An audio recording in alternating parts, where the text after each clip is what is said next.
بسم الله الرحمن الرحيم. الصلاة والسلام على رسول الله وعلى آله وصحبه أجمعين. السلام عليكم ورحمة الله وبركاته.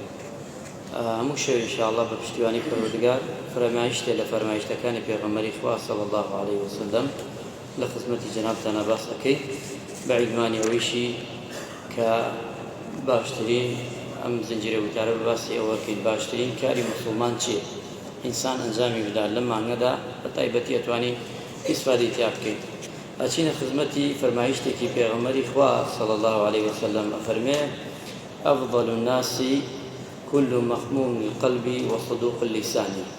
پێغەمبەری خوا صلی الله عليه وسلم ئەفەرمێ باشترین خەڵک ئەو خەڵکانەی کە خوای گەورە خۆشیگەرەکە ئەوانن کە ئەو کەسانن خاوەنی زمانێکی ڕاستین یاتا زمانێکی ڕاستن ڕاستگۆیی پیشەیانە و خاوەنی دڵێکی مەخمومن. وتیانەی پێغەمبەری خوا صلی الله عليه وسلم زانیمان ئینسان زبانی ڕاستە و خۆی ئەپارێزێ لە درۆ، بەڵام لەیرە مەبەستت مەخموم چییە؟ دڵێک. پێغەمبەری خوا صلی الله عليه وسلم وتی ئەم جۆرە دڵانەیە ئەم سیفاتانە لێ خۆی گەوردووە. هو النقي التقي الذي لا إثم فيه ولا بغي ولا غل ولا حسد.